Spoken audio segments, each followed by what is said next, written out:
प्रिय विद्यार्थियों नमस्कार। आपका हमारे गुरु Sikar study hub YouTube channel पर हार्दिक स्वागत है। जिन विद्यार्थियों ने हमारे इस चैनल को अभी तक सब्सक्राइब नहीं किया है वो तुरंत ही सब्सक्राइब कर दें और बेल आइकन बटन पर क्लिक भी करें, जिससे आपको नए आने वाले वीडियोज समय पर मिलते रहें। तो हम बात कर रहे थे न्यूक्लियोफिलिक सब्स्टिट्यूशन रिएक्शन यानी नाभिक स्नेह प्रतिस्थापन अभिक्रिया, और उस नाभिक स्नेह प्रतिस्थापन अभिक्रिया के अंदर अपने फर्स्ट रिएक्शन कंप्लीट कर ली थी यूनिमोलिकुलर न्यूक्लियोफिलिक सब्स्टिट्यूशन रिएक्शन यानी SN1 यानी एक अणुक नाभिक स्नेह प्रतिस्थापन अभिक्रिया।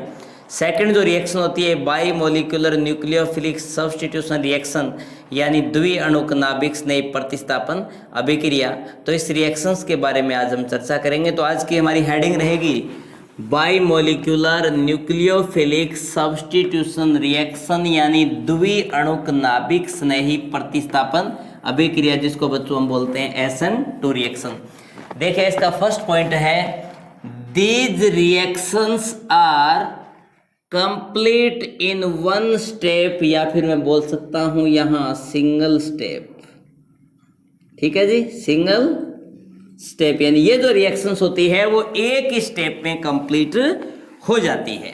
ठीक है, इसी के अंदर अपन ने जब कौन सी रिएक्शन पढ़ रहे थे SN1 रिएक्शन पढ़ रहे थे तो वहां हमने क्या बोला था, these reactions are complete in 2 step. उसमें 2 स्टेप थी। पहली स्टेप स्लो स्टेप जिसको RDS बोल रहे थे, सेकंड स्टेप आपकी थी फास्ट स्टेप। ठीक है जी। अब इसमें सेकंड पॉइंट है in these reactions only the formation of transition state. देखो ये जो रिएक्शंस होती है इसमें केवल और केवल संक्रमण अवस्था यानी ट्रांजिशन स्टेट का निर्माण होता है। इस रिएक्शंस में सिर्फ ट्रांजिशन स्टेट का निर्माण होता है। इस रिएक्शन में किसी भी टाइप का इंटरमीडिएट का फॉर्मेशन नहीं होता है। यानी मैं यहाँ पे ये बोल सकता हूं इंटरमीडिएट का फॉर्मेशन इस रिएक्शंस के अंदर नहीं होता है। इंटरमीडिएट कौन कौन से होते हैं? कार्बोकेटाइन होता है, कार्ब एनाइन होता है, फ्री रेडिकल होता है, कार्बिन होती है और नाइट्रिन होती है। इस प्रकार के इंटरमीडिएट इस रिएक्शंस में नहीं बनते हैं। इसमें तो सिर्फ बनती है ट्रांजिशन स्टेट यानी आने वाले न्यूक्लियोफाइल का अटैक जिस टाइम हो रहा होगा उसी टाइम लिविंग ग्रुप बाहर निकल। इसका मतलब लिविंग ग्रुप का जाना और न्यूक्लियोफाइल का आना दोनों एक साथ होंगे। उस टाइम कार्बन एटम के पास अप्रोक्सीमेटली 5 बॉन्ड होंगे और वो स्टेट जो होती है वो अनस्टेबल होती है। भी ध्यान रखें, ट्रांजिशन स्टेट जो होती है बच्चों ये अनस्टेबल होती है। ट्रांजिशन स्टेट क्या होती है जी? अनस्टेबल होती है, क्योंकि इसके अंदर 5 बॉन्ड बन जाते हैं कार्बन के पास। यानी लिविंग ग्रुप का जाना और न्यूक्लियोफाइल का आना दोनों काम एक साथ हो रहे होते हैं। उस टाइम कार्बन के पास अप्रोक्सीमेटली 5 बॉन्ड होते हैं, और वो 5 बॉन्ड होते हैं इसलिए कार्बन होता है वो मैक्सिमम 4 बॉन्ड का फॉर्मेशन करता है। इसलिए इस केस के अंदर इंटरमीडिएट का फॉर्मेशन तो होता नहीं है। ट्रांजिशन स्टेट बनती है, वो ट्रांजिशन स्टेट बच्चों क्या होती है? अनस्टेबल होती है। चलो 2 पॉइंट की बात हुई। तीसरा पॉइंट कह रहा है कि in the formation of transition state, in the formation of transition state attacking nucleophile attacks in that direction exact opposite to that of the eliminating nucleophile यानी living group। मैंने कहा कि ट्रांजिशन स्टेट का जो फॉर्मेशन होगा ना उस case के अंदर आने वाला न्यूक्लियोफाइल जो होता है वो जस्ट अपोजिट डायरेक्शन से अटैक करता है जिस डायरेक्शन से हेलाइड आयन निकल रहा होता है। हेलाइड आयन या मान लीजिए सपोज ये कोई एग्जांपल है अपना, कार्बन हाइड्रोजन हाइड्रोजन हाइड्रोजन और इस साइड कोई हेलोजन एटम है, यहाँ से वो हेलोजन एटम रिमूव हो रहा है, मींस X नेगेटिव रिमूव हो रहा है। क्यों? चैप्टर क्या है अपना? Alkyl halide. ये हेलाइड आयन क्या कर रहा है? इलेक्ट्रॉन लेके जा रहा है। तो इस साइड से न्यूक्लियोफाइल अटैक नहीं करेगा, न्यूक्लियोफाइल जस्ट इसकी बैक साइड से क्या करेगा? अटैक करेगा। जिस प्रकार सपोज करो बच्चों हम एक तेज हवा के अंदर जा रहे हैं और हमारे हाथ में छाता है, उस छाते को लेके हम तेज हवा में जा रहे हैं तो छाता देखो नीचे की साइड होता है ना, और जब नीचे से हवा घुस जाती है तो छाता ऊपर हो जाता है। उसी प्रकार हमारे रिएक्टेंट जो होते हैं उनके अंदर भी जो आने वाला न्यूक्लियोफाइल होता है उसका अटैक जस्ट लिविंग ग्रुप के अपोजिट साइड से होता है। इसलिए जो प्रोडक्ट जो बनता है ना उसका कॉन्फ़िगरेशन जस्ट रिवर्स होता है। किसके? रिएक्टेंट के। लेकिन देखो SN1 रिएक्शन में हमने पढ़ा था कि फर्स्ट स्टेप जो थी वो स्लो स्टेप थी, आरडीएस था, उसके अंदर लिविंग ग्रुप निकल गया था, कार्बन एटम के पास 3 बॉन्ड बचे थे, कार्ब केटाइन जनरेट हो गया था और उसकी स्ट्रक्चर बच्चों हो गई थी ट्राइगोनल प्लेनर। और ट्राइगोनल प्लेनर स्ट्रक्चर हो गई थी तो अबो द प्लेन और below the plane second step जो फर्स्ट स्टेप थी उसके अंदर न्यूक्लियोफाइल का अटैक तल से ऊपर से भी हो सकता है, तल के नीचे से भी हो सकता है, यानी वहां दोनों साइड से अटैक होने की प्रोबेबिलिटी थी। यानी है जहां से लिविंग ग्रुप निकल रहा है सेम उसी साइड से और उसकी अपोजिट साइड से, यानी वहां 2 टाइप के प्रोडक्ट बनने की पॉसिबिलिटी 50-50% थी, यानी वहां बनता था रेशमिक मिक्सचर। या वहां आपका जो कॉन्फ़िगरेशन था वो चेंज नहीं होता है, लेकिन इस केस के अंदर कॉन्फ़िगरेशन है वो क्या हो जाता है, चेंज हो जाता है।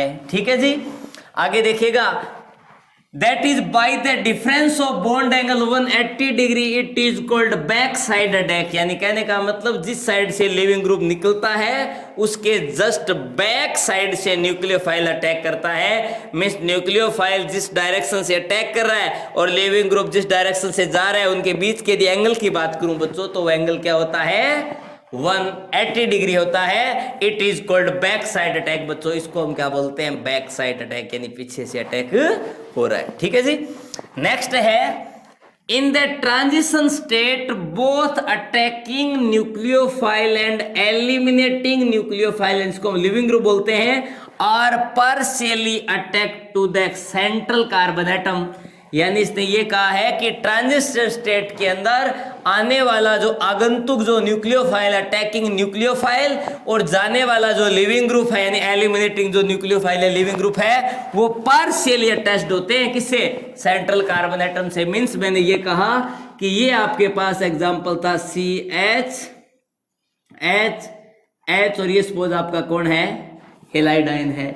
ये क्या होगा इस केस के अंदर, ये तो क्या कर रहा है, बाहर जा रहा है, इस पे जनरेट हो रहा है पार्शियल पॉजिटिव चार्ज और इस पर जनरेट हो रहा है बच्चों पार्शियल नेगेटिव चार्ज, और इस साइड से कौन आ रहा है, न्यूक्लियोफाइल आ रहा है। ठीक है, ये न्यूक्लियोफाइल यहाँ आके अटैक करेगा और इस टाइम ये जाएगा। कुल मिला के एक फेज ऐसी आएगी जिसके अंदर इस कार्बन एटम के साथ ये बॉन्ड भी पार्शियली अटैच्ड होगा जो निकल रहा है, और ये बॉन्ड भी पार्शियली अटैच होगा जो न्यूक्लियोफाइल जुड़ रहा है। यानी यहां कार्बन एटम के पास बच्चों कितने बॉन्ड हैं टोटल, 1 2 3 4 5 ने, तो ये तो बॉन्ड क्या हो रही है, ब्रेकिंग हो रहा है, BB बॉन्ड ब्रेकिंग, और ये BF यानी बॉन्ड फॉर्मिंग। यहाँ बॉन्ड फॉर्मिंग और बॉन्ड ब्रेकिंग की प्रोसेस साथ साथ हो रही है। कार्बन के पास कितने बॉन्ड हैं, 5 बॉन्ड है, तो ये जो स्टेप होती है बच्चों ये क्या होती है, अनस्टेबल होती है। फाइनली जब रिएक्शन होगी उस केस में ये निकल जाएगा, ये जुड़ जाएगा, यानी जिस साइड से ये हेलाइडाइन निकल रहा है उसके जस्ट बैक साइड से न्यूक्लियोफाइल क्या कर रहा है, अटैक कर रहा है। मींस इनके बीच के यदि एंगल की बात की जाए तो ये एंगल होता है बच्चों 180 डिग्री। ठीक है जी, अगला पॉइंट देखिए, ध्यान से देखिएगा, the rate of reaction depends upon the concentration of both alkyl halide and nucleophile. यानी ये जो रिएक्शंस होती है इस रिएक्शंस का जो रेट होता है यानी वेग होता है वो डिपेंड करता है concentration of alkyl halide and concentration of nucleophile, यानी दोनों की कंसंट्रेशन पे डिपेंड करता है। क्योंकि ये जो रिएक्शंस होती है एक स्टेप में होती है, इसके अंदर इसी स्टेप के अंदर तो न्यूक्लियोफाइल का अटैक हो रहा है, इसी स्टेप में ये लिविंग ग्रुप बाहर निकल रहा है। यानी ये काम, ये दोनों के दोनों जो रिएक्टेंट्स हैं ये दोनों एक ही स्टेप में काम आ रहे हैं। वहां क्या हो रहा था SN1 रिएक्शन में, फर्स्ट स्टेप में सिर्फ एल्किल हैलाइड काम आ रहा था, उससे हेलोजन एटम इलेक्ट्रॉन लेके जा रहा था, कार्ब केटाइन जनरेट हो रहा था। सेकंड स्टेप में उस कार्ब केटाइन पे आके न्यूक्लियोफाइल का अटैक हो रहा है। लेकिन बच्चों यहां देखिएगा, इस न्यूक्लियोफाइल के अटैक करने और इस हैलाइड के बाहर निकलने वाला काम एक साथ हो रहा है। इट मींस यहां जो रेट ऑफ रिएक्शंस होती है वो both concentration of alkyl halide and nucleophile इन दोनों पर डिपेंड करती है। इट मींस ये जो रिएक्शंस होती है एक सेकंड ऑर्डर केमिकल काइनेटिक्स को फॉलो करती है। जो SN1 रिएक्शन थी वो सिर्फ किसको फॉलो कर रही थी, फर्स्ट ऑर्डर केमिकल काइनेटिक्स को। तो यानी the rate of reaction depends upon the concentration of both alkyl halide and nucleophile. these reactions is called bimolecular nucleophilic substitution reaction, या फिर या मैं बोल सकता हूं सेकंड ऑर्डर रिएक्शन होती है ये, क्योंकि इसके अंदर एक स्टेप में रिएक्शन होती है, उसी स्टेप में एल्किल हैलाइड काम करता है और उसी स्टेप में न्यूक्लियोफाइल काम करता है। इट मींस रिएक्शन की फर्स्ट स्टेप में 2 मॉलिक्यूल काम करते हैं, तो रिएक्शन का ऑर्डर क्या हो गया? सेकंड ऑर्डर रिएक्शन, यानी द्वितीय कोटि अभिक्रिया।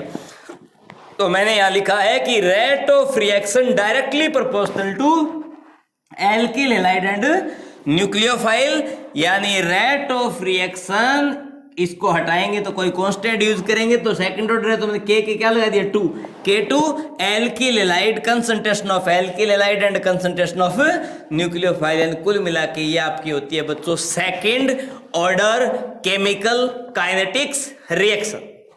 चलो नेक्स्ट पॉइंट की बात करते हैं। देखिएगा 6 नंबर जो पॉइंट है वो है कि in these reactions the configuration of product becomes opposite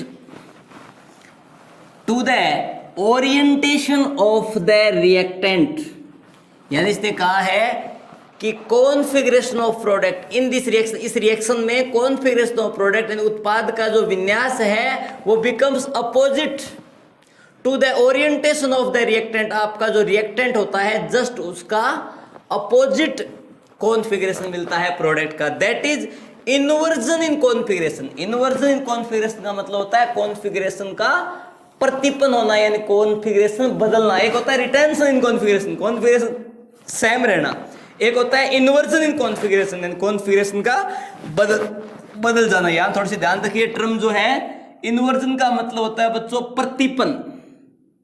क्या होता है?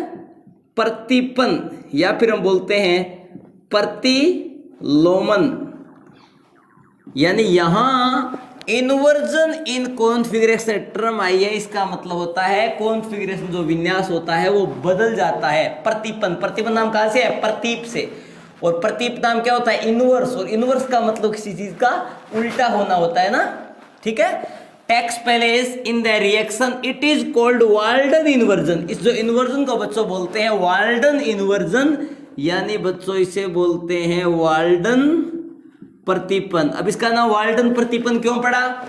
इसका नाम वाल्डन प्रतिपन्न इसलिए पड़ा क्योंकि इस रिएक्शंस को देने वाले या ये बात को बताने वाले साइंटिस्ट का नाम था वाल्डन, इसलिए इसका नाम पड़ गया वाल्डन प्रतिपन्न यानी वाल्डन इन्वर्जन। तो आपसे कई बार क्वेश्चन पूछ लेते हैं व्हाट इज वाल्डन इन्वर्जन।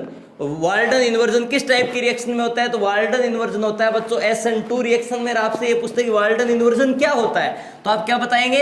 आप कहेंगे इन दीज रिएक्शंस यानी SN2 reactions the configuration of product becomes opposite to the orientation of the reactant, यानी आपका जो रिएक्टेंट होता है उसका जो विन्यास होता है उसका जस्ट विपरीत विन्यास मिलता है किसका?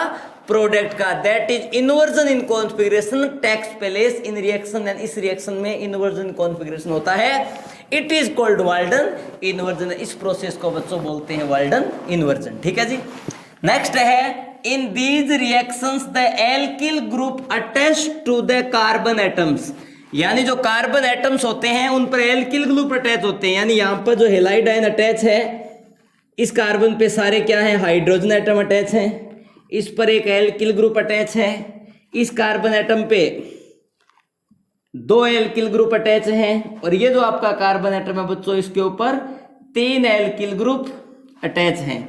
तो मेरे कहने का मतलब in these reactions the alkyl group attach to the carbon atoms of CX, यानी CX का जो कार्बन एटम है उस पर एल्किल ग्रुप क्या है? अटैच्ड है। Hinders the attack of the attacking nucleophile, यानी न्यूक्लियोफाइल के अटैक में ये बाधा करते हैं, क्योंकि SN2 जो रिएक्शन होती है उसमें आपने पढ़ा है कि ये X होता है और यहां पर 3 ग्रुप लगे होते हैं। इस साइड से आकर बच्चों कौन अटैक करता है? न्यूक्लियोफाइल अटैक करता है। इस साइड से कौन निकलता है? X negative. तो यानी यहां किस टाइप की स्टेप बनती है? आपको पीछे भी मैंने बताया था, यहां पर बनती है बच्चों एक ट्रांजिशन स्टेट। यहाँ पर आपके जो भी ग्रुप होते हैं वो होते हैं, यहाँ पे आपका वो लिविंग ग्रुप जो जा रहा है वो होता है, और यहाँ से आपका कौन आता है? न्यूक्लियोफाइल आता है। तो क्वेश्चन ये बनता है कि यहाँ कार्बन के पास टोटल बॉन्ड कितने हो गए? 1 2 3 4 और 5 बॉन्ड हो गए। मीन्स ये बच्चों आपकी होती है ट्रांजिशन स्टेट, जिसको हम क्या बोलते हैं?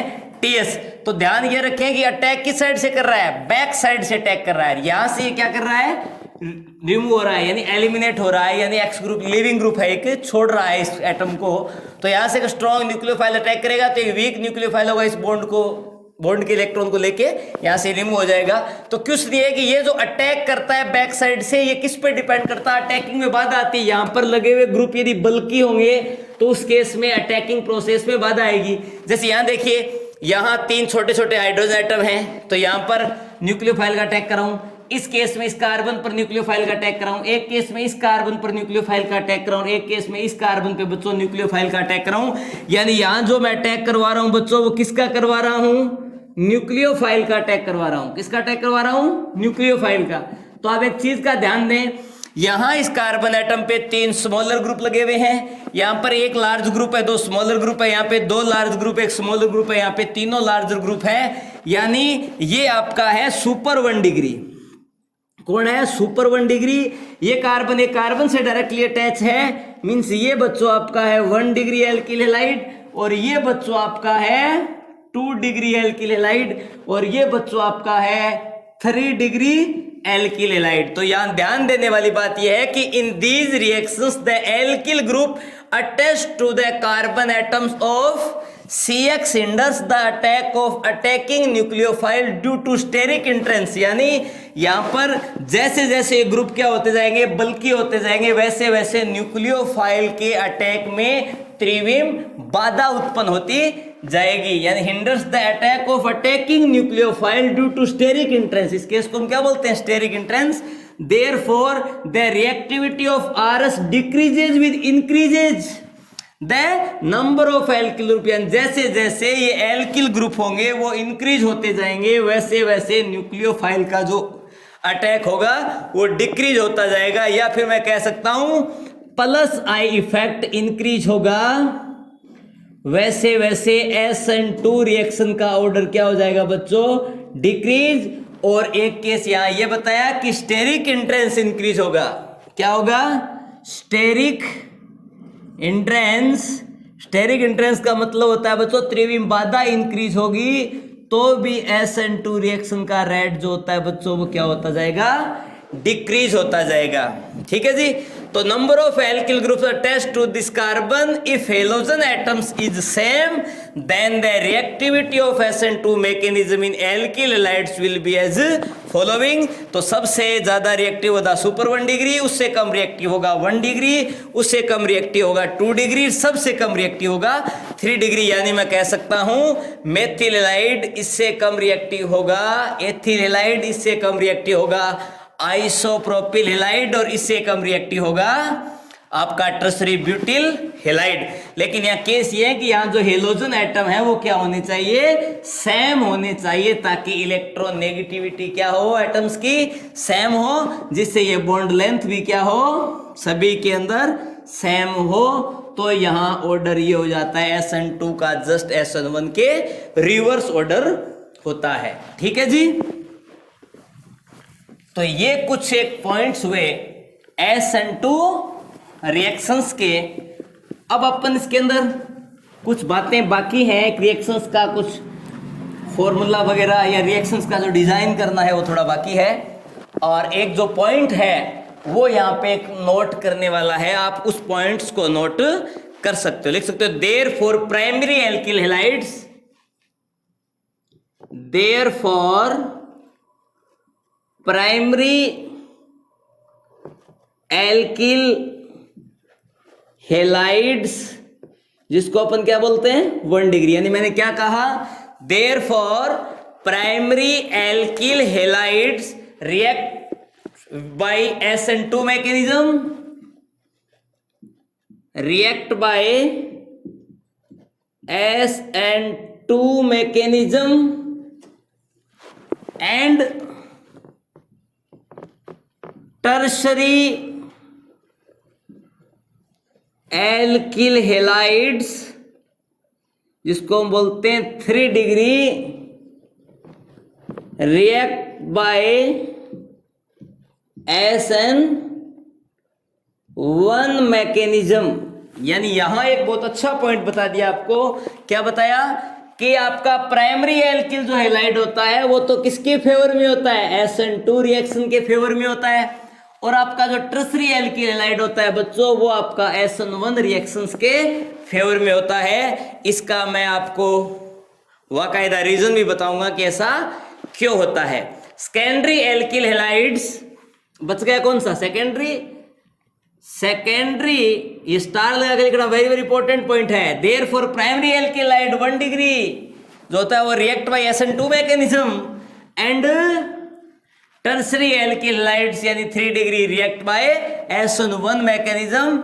सेकेंडरी एल्किल हैलाइड्स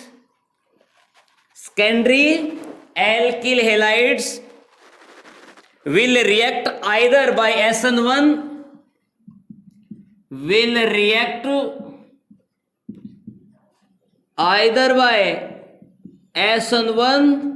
और SN2, यानी जो सेकेंडरी एल्किलाइड होता है वो या तो SN1 रिएक्शन के फेवर में होगा या फिर SN2 रिएक्शन के फेवर में होगा। It depends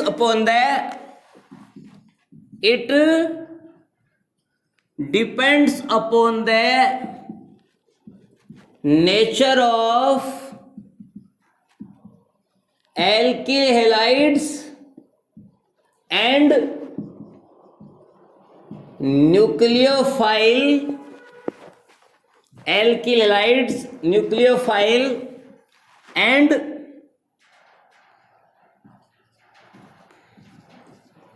solvents।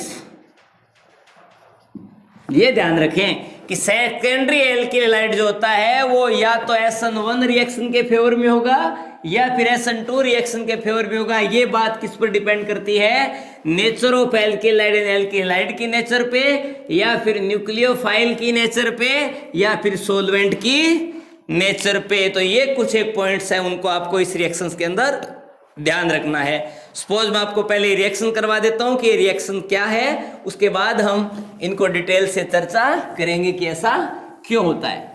ठीक है जी, तो देखिएगा आपकी जो SN2 रिएक्शन है उसकी मैं बात करूं तो देखिए, सपोज आपके पास ये कोई केस लिया आपने, CH और ये बच्चों आपका कोई एटम लगा दे जैसे हमें क्लोरीन, ये आपका बच्चों हो गया एथिल क्लोराइड। कौन है जी? Ethyl chloride. ठीक है जी, यहाँ Cl इलेक्ट्रॉन ले रहा है पार्शियल नेगेटिव चार्ज, और ये इलेक्ट्रॉन दे रहा है मीन्स यहाँ पार्शियल पॉजिटिव चार्ज जनरेट होगा। और इस साइड से आके कौन अटैक करेगा इस पर? न्यूक्लियोफाइल अटैक करेगा।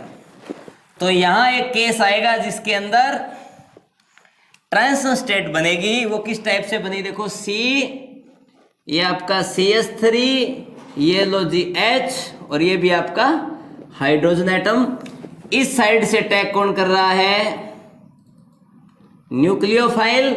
और इस साइड में कौन लगा हुआ है? क्लोरीन। आप यहाँ न्यूक्लियोफाइल मान भी सकते हो, जैसे न्यूक्लियोफाइल मैंने ले लिया सपोज OH नेगेटिव, तो यहाँ भी कौन ऐड हो रहा है? OH।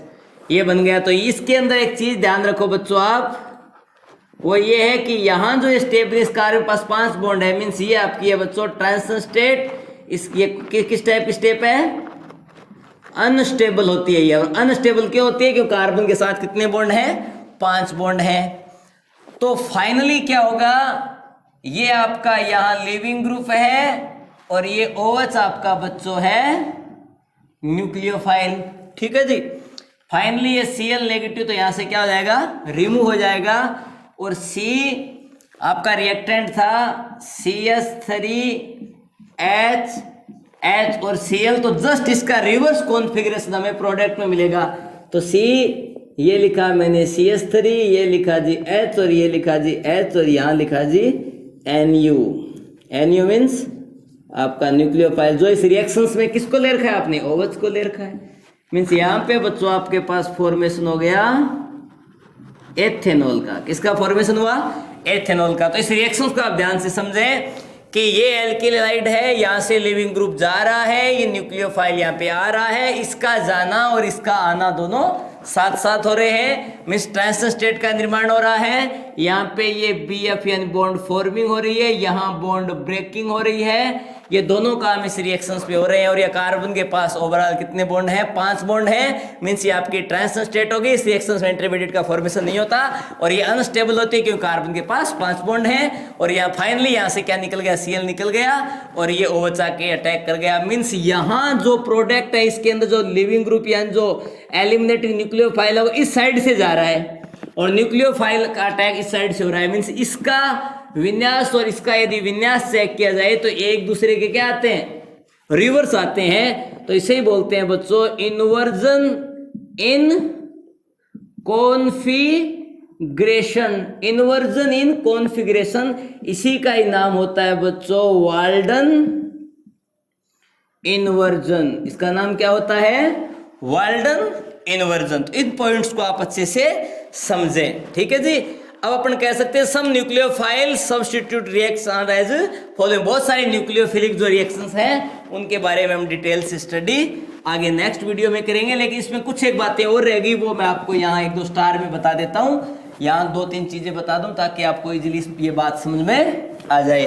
आपने एक चीज देखी बच्चों, SN1 रिएक्शन पढ़ी है आपने, एक आपने पढ़ी थी SN2 रिएक्शन। यहां ऑर्डर था सबसे ज्यादा 3 डिग्री, उससे कम 2 डिग्री, उससे कम 1 डिग्री, उससे कम सुपर 1 डिग्री। ये ऑर्डर किसका था बच्चों? रिएक्टिविटी ऑर्डर था। क्या था? Reactivity order. यहां रिएक्टिविटी ऑर्डर क्या है? सुपर 1 डिग्री सबसे ज्यादा, उससे कम 1 डिग्री, उससे कम 2 डिग्री, उससे कम 3 डिग्री। ये भी आपका क्या है? रिएक्टिविटी ऑर्डर है, ठीक है जी।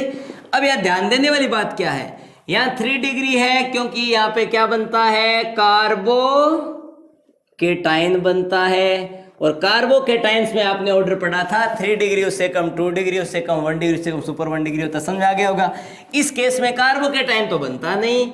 इस केस में बच्चों आपके पास बनती है ट्रांजिशन स्टेट, और ट्रांजिशन स्टेट बनती है तो order super 1 degree, 1 degree, 2 degree, 3 degree. क्योंकि यहां तो कार्बोकेटाइन बनेगा तो 3 डिग्री सब ज्यादा हो जाएगा, और यहाँ ट्रांजिशन स्टेट बनेगी तो यहां काम कौन कौन से रूल करेंगे? Plus I effect and steric hindrance. Steric hindrance और प्लस आई इफेक्ट बढ़ेगा तो रिएक्टिविटी का ऑर्डर क्या हो जाएगा? कम हो जाएगा। इधर से इधर जाते हैं तो number of alkyl group increase हो रहे हैं। एल्किल ग्रुप इंक्रीज हो रहे हैं तो प्लस आई इफेक्ट इंक्रीज हो रहा है। प्लस आई इफेक्ट इंक्रीज हो रहा है तो स्टेरिक इंट्रेंस इंक्रीज हो रहा है, और स्टेरिक इंट्रेंस इंक्रीज हो रहा है मींस रिएक्टिविटी का ऑर्डर डिक्रीज हो रहा है। मींस मैं कह सकता हूं number of alkyl groups directly proportional to plus I effect, directly proportional to steric hindrance and inversely proportional to reactivity। क्या कहा मैंने कि नंबर ऑफ एल्किल ग्रुप बढ़ेंगे तो प्लस आई इफेक्ट बढ़ेगा, और प्लस आई इफेक्ट बढ़ेगा तो स्टेरिक इंट्रेंस यानी त्रिविम बाधा बढ़ेगी। त्रिविम बाधा बढ़ेगी तो क्रियाशीलता का क्रम क्या हो जाएगा? स्लो हो जाएगा। अब एक चीज ध्यान दो, SN1 रिएक्शन तो सबसे फास्ट होती है 3 डिग्री में, SN2 रिएक्शन सबसे फास्ट होती है सुपर 1 डिग्री, या फिर आप कह सकते हो बच्चों 1 डिग्री में। अब ये तो समझ में आ गया। क्या समझ में आया? कि आपकी SN1 रिएक्शन तो सबसे फास्ट किस में होगी?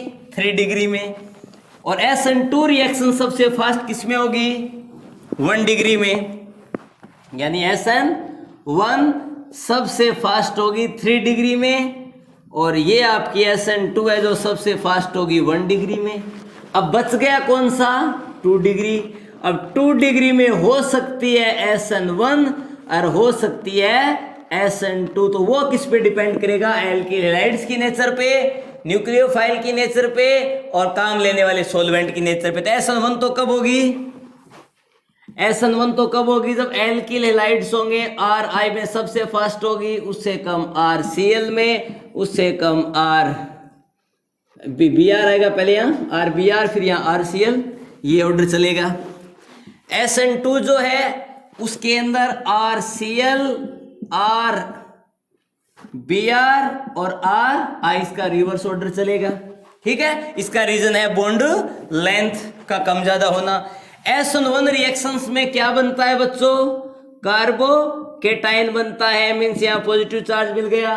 तो यहाँ जो सोलवेंट काम में लेते हैं वो सोलवेंट कैसा चाहिए, पोलर प्रोटिक चाहिए। सोलवेंट यदि पोलर प्रोटिक है तो SN1 करवा देना 2 डिग्री में। सोलवेंट यदि आपका किस टाइप का है, क्योंकि इसके अंदर इंटरमीडिएट कार्बोकेटाइन बनता है, इसके अंदर क्या बनती है, ट्रांजिशन स्टेट। तो यहाँ सोलवेंट कैसा होना चाहिए, यहाँ सोलवेंट होना चाहिए नो पोलर एप्रोटिक। यहां सोलवेंट होगा पोलर एप्रोटिक, यानी ध्रुवीय एप्रोटिक, इसमें होना चाहिए ध्रुवीय प्रोटिक। दो चीजें होगी।